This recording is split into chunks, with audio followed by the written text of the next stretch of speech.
In this video, we are going to be covering some breaking NFT news as well as some upcoming mints that you definitely do not want to miss out for. Now, the first piece of news that we have to cover is that Twitter accepts a buyout from Elon Musk. Now, we've been seeing this on Twitter quite a bit. A lot of people making rumors, Elon making jokes saying like, hey, I want to be on the board seat. And then, you know what, forget it, I'm going to buy the entire company. It seems like Twitter actually accepted Elon's offer for $44 billion. And this is actually quite important because when it comes to the NFT market and crypto, the place where everybody hangs out is pretty much Twitter and Discord. And Twitter is pretty much where people get connected with each other. So when one person owns the entire platform, how is that going to change versus having it being owned by a public company, right? Could it be that there's too much power in the hands of one person? Possibly. We've seen a lot of successful people like Jeff Bezos, for example, by the Washington Post to kind of get to control the narrative when you own the news, right? And Twitter is really big, especially in this place, and it's continuously growing, especially during the NFT space. Like I never really used Twitter until I got into NFTs. So I think it's going to be an interesting move to see how this is going to go moving forward, especially when it comes to crypto and NFTs. Now, the next piece of news that we have to cover is that Kaiju Kingz actually is doing something really interesting, and that is they are burning R-Waste tokens in order for you to get PXN whitelist. So how does this work? So Kaiju Kingz over here, they basically posted like this link to their website,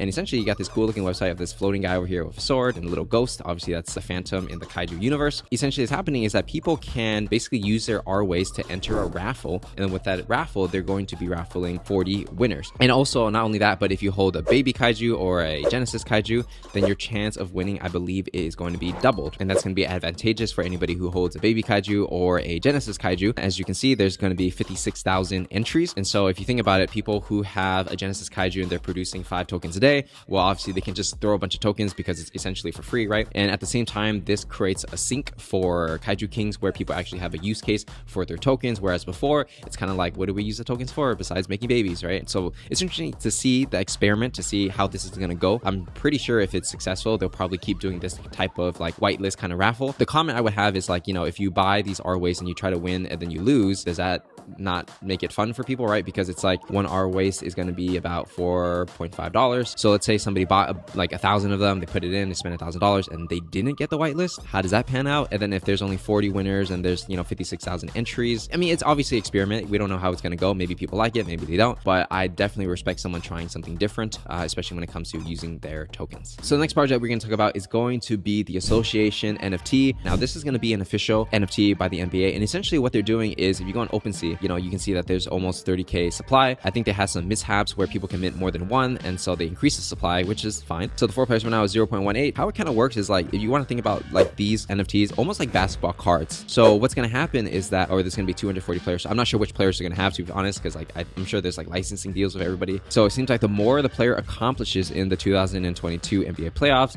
the more visual changes in their NFT. So there's going to be some visual changes like backgrounds, player accessories, emojis assigned character artists, and it seems like also there's going to be traits for NBA player based on how they do during the game. So I suppose that if you get lucky and you get the right card, and that person, let's say they're a rookie and then they become a superstar, then your NFT probably is worth a lot more. So I think this is pretty similar to collecting basketball cards, right? Where you can take a gamble, you buy a bunch of cards and you're like, okay, I'm pretty sure this guy's super hot. I'm pretty sure he's going to win an NBA ring. So, I'm going to buy a bunch of his cards. And then when he does well during the season, then my cards are going to be more valuable, right? And if you ever watch Gary Vee, he's really big into sports cards. It's a similar concept where, he's buying up rookie players that he thinks has a lot of potential. So essentially, if you, get lucky, you get a rookie player and they become a superstar, that's going to be great. Or if maybe you get a great player that everyone believes in, and then it could be worth a lot more. This is really cool to me because it makes me more bullish on the NFT space, where the NBA already does trading cards. They understand the game, and they're making an NFT with 30k supply, basically just mimicking what they did in trading cards, and they're just taking it to the next level using NFTs. So that's just a bullish sign that one of the largest and influential culturally organizations in the world, and that being basketball, is getting into NFTs, and we'll see probably other sports copy them, like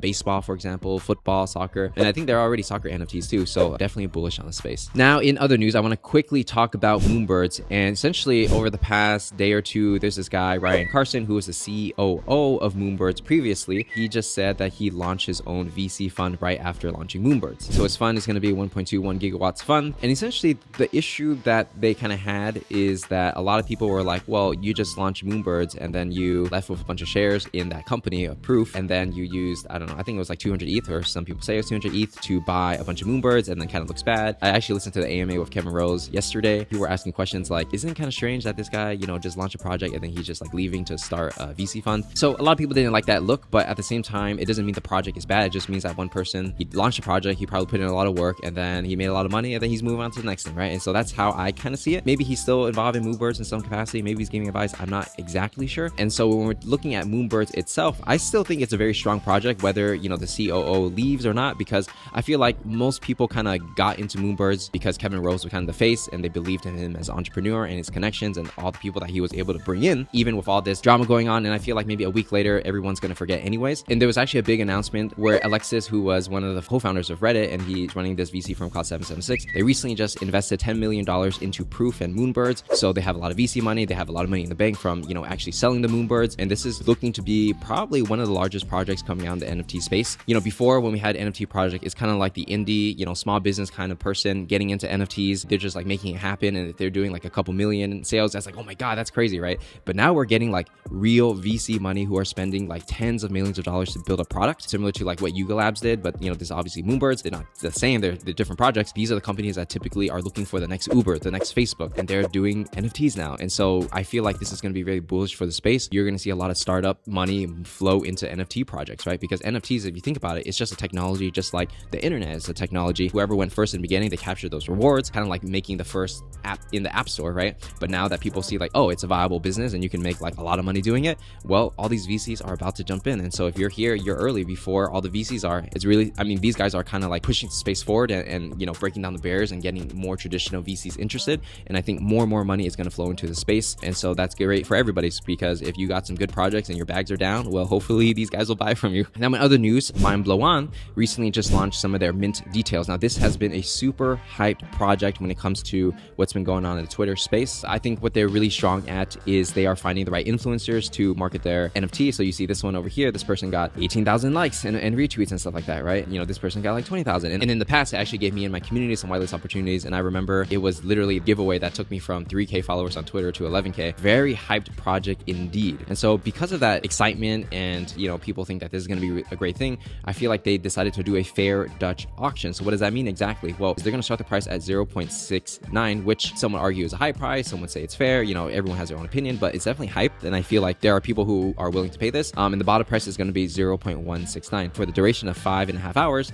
The price is going to be dropping 0.5 ETH. And so you can see the schedule over here. But why it's a fair Dutch auction is because, you know, if somebody bought it at the top and then the price keeps decreasing, then the person who bought it at the top is going to be like, why did I pay 0.6 whatever when the other guy paid only 0.3, right? And so what will happen is that the difference, depending on when the last NFT was sold during the last auction, you're going to get a discount, or you're going to get a refund for the difference, right? So even if you bought the top at 0.69, if the market price ends up like 0.29, then you're going to get the difference between the two, and that makes it a little bit more fair. So you don't have to just, you know, buy the top, right? Basically, anybody who has whitelist mints is going to get a 50% discount on whatever the fair Dutch auction price is, and then anything that's left over, you know, sometimes people don't mint, that's going to be sold back into the public sale and then back to the fair Dutch auction. So it's a very interesting mechanic to figure out what people value the NFT to be. And obviously, if you're a project, you need more money to raise for your company. And if you're thinking in the long term, then obviously the more money you have in your treasury, the more things you can do in the future. You know, people have different philosophies. Like, for example, like Kaiju Kingz, they went with the 0.066 mint for their Genesis and their mutants and everything. And so that is actually very beneficial for getting the regular person in their ecosystem. You know, Mindblowen and other projects that I've seen do Dutch auction, they're trying to figure out what is the market price for it. So instead of flippers flipping, you know, the money goes to the company. Very interesting to see this fair Dutch auction going. And I can see a lot of projects doing this in the future, because you're basically capturing as much revenue as possible, especially upfront. And again, people have different opinions on that, whether it's greedy or not, or fair. It really just depends on your perspective. But yeah, very interesting stuff there. So now the next project that we are going to be talking about is going to be ZenApes. For the past couple months, ZenApes hasn't really been making that much noise. I feel like people kind of lost interest, but just recently, a lot of people started buying into ZenApes again, right? So the floor is basically like 0.13, and then there's just this massive surge of people buying this NFT, and now the floor is like 0.3 essentially. Why I want to talk about this is because, you know, like if you're holding ZenApe, obviously you're 3xing your money over here, but why exactly is this price going up like crazy? Like, who are all these people buying and why are they buying, right? And I feel like, you know, doing a little research, it seems like ZenApes is very, you know, has a good relationship with the project we talked about before, which is Memeland by 9gag, right?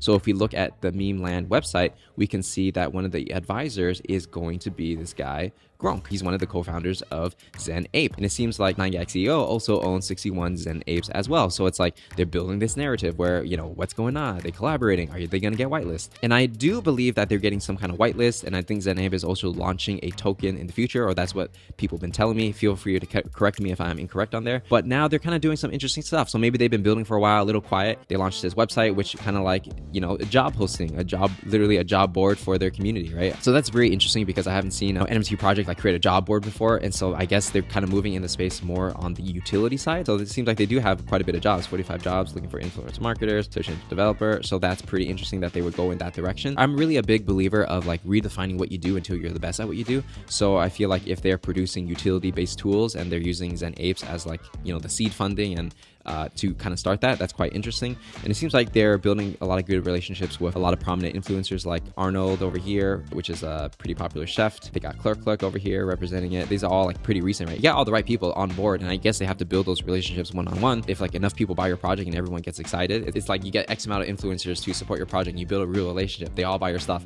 Then you get 9gag CEO to buy your stuff. I'm not sure when he bought, but let's just say. And then the average person is going to be like, wait a minute, how come all these influencers are buying? Let me go buy it too. And those people buy it. And then the next wave of people are like, oh my God, everybody in the alpha groups, you got to buy ZenApes. It's pumping. And then I feel like that's what gets the price like crazy. And then I think they have a strong narrative now because they're basically saying like, we have these partnerships. Memeland supports us and we're somehow partnering up with them. I'm an advisor for the project. We're also launching this new thing called Zen Task, which is a job board for people in the NFT space. So it's like they're changing their narrative, I feel, from just being like meditation, mindfulness, which is what they had before, to more utility based. And I think that is working in terms of, you know, being different in the space. And by the way, if you want to be up to date on the latest alpha, make sure to join the Parallax Discord. Link is in the description, where we talk about this stuff all the time in real time, as well as giving away some amazing whitelist opportunities like Imaginary Ones, PXN, Nanoverse, just to name a few. And then the next story that we're going to cover is going to be Other Side. We talked about them in the previous video, but they recently just launched some more information about what's going on and how you can mint.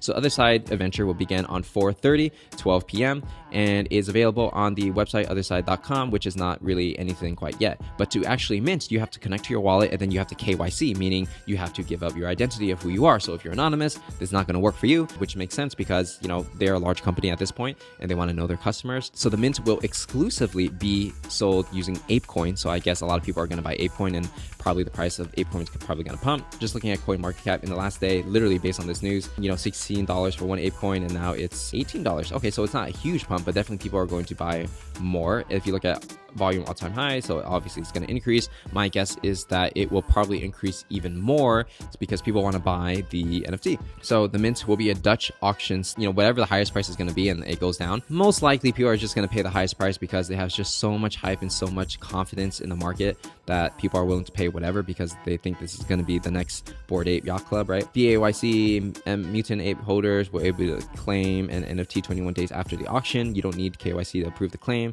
So I guess you do get some free stuff if you are a holder of these. So the thing that I'm a little unclear on is like for the mint, are you buying the land or are you buying a coda, which is the character, or does the coda go with the land? But that is something that is very unclear to me. Like, is it that you buy land and you randomly get another NFT on top of that, which is like an airdrop, or it's like hidden in your land? I'm not really sure, but I'm pretty sure even though nobody else really knows, they'll buy it anyways just because it's a Bored Ape Yacht Club and everyone, you know, essentially thinks that if I buy this thing, it's going to 10x in price, right? And that's how the game goes. So interesting stuff, a lot of mystery going on over here, but that's what gets people talking, especially me, because I'm talking to you guys about it. So with that said, if you enjoyed this video, make sure to follow me on Twitter, where I'm going to be dropping the latest alpha, and I will see you guys in the next one.